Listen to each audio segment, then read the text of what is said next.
Saludo con gusto, aquí estamos, ya lo saben, javiersolorzano.com. ¿Cómo le ha ido? Mire, revisando y viendo cotidianamente cómo van las cosas.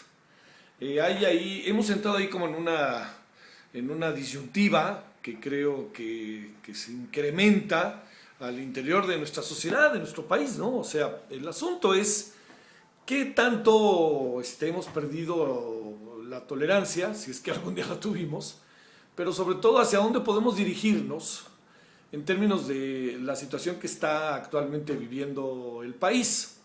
Se debiera radicalizar la lucha social. ¿Qué deberíamos de hacer, no? Dicho de otra manera, ¿de qué sirven las manifestaciones? Y aquí sé que personajazos como Fabricio Mejía a lo mejor no va a estar de acuerdo, pero la gran pregunta es ¿hacia dónde tendríamos que dirigir las cosas? ¿Hacia dónde nos tendríamos que meter, diría yo?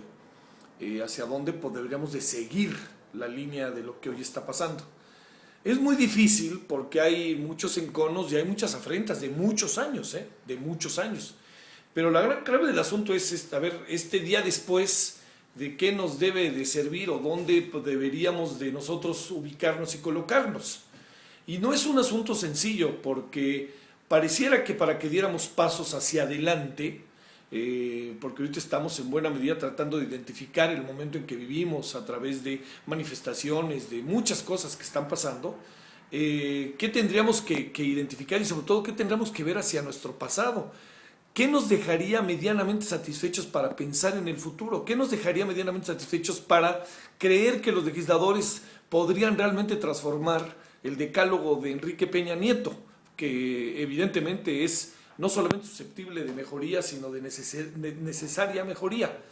Estamos de repente en un momento como atrapados, pero yo de repente le veo buena cara al momento atrapado. Y créame que no ando como viéndolo con un falso optimismo. Cuando digo que le veo una buena cara, es que quizás nunca como ahora habíamos llegado a un momento como este en donde habíamos tomado tal conciencia los ciudadanos del momento en que vivimos y de en qué estamos parados.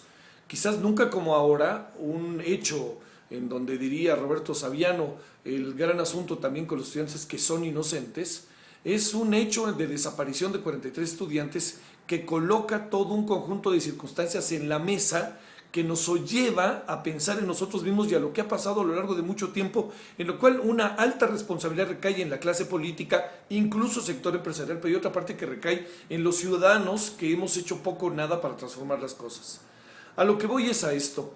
Yo creo que tendríamos que pensar, y entiendo que no es muy popular lo que voy a decir, en qué hacer para poder también pensar en el día después de todo esto.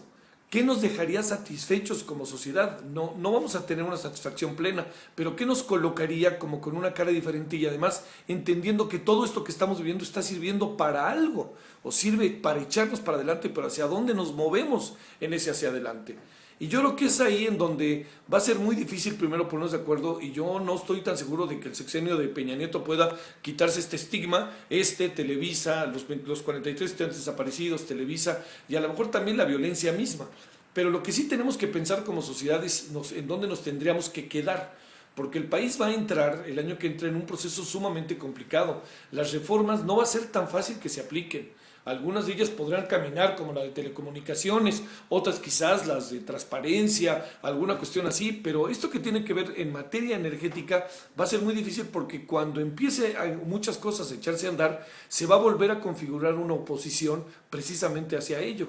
Entonces, yo lo que le diría es esto, yo apelaría a la sensatez, a la tolerancia. Sé que está difícil porque la definición misma hoy de las redes es un máscara contra cabellera, pero yo sí sería de la idea de entrar en la tolerancia, entrar en la sensatez, en tratar de analizar y de reflexionar en qué estamos parados. ¿Qué es lo que nos ha llevado a este momento? Pero sobre todo, ¿cuáles serían esas pistas que podríamos tener para pensar en un día después? No se trata de ir hacia supérenlo, yo creo que no, ni de broma lo estoy diciendo ni insinuando, porque no se puede superar algo en la medida en que no ha sido definido en su totalidad. Pero por lo pronto yo sí le diría, va a llegar el día después y yo creo que no es malo, no, yo creo que más bien nos va a ayudar muchísimo pensar qué tendríamos que hacer cómo podríamos y cómo deberíamos enfrentar eso. Y yo le voy a decir, si no se enfrenta con un consenso, la sociedad se va a quedar todavía más heterogénea, ¿no? Va a estar más dividida. Y yo creo que en este momento la división no ayuda mucho a pensar en un futuro, y no podemos dejar de pensar que somos una generación que está de paso y habrá que ver qué construimos para los que vienen, pero no podemos construir a estas alturas cualquier cosa. Esta lluvia de ideas lo que pretende es ir pensando en lo que hoy somos e ir pensando en lo que viene, así de fácil. Ahí le mando saludos, javiersolórzano.com, en esta lluvia de ideas que queda muy claro.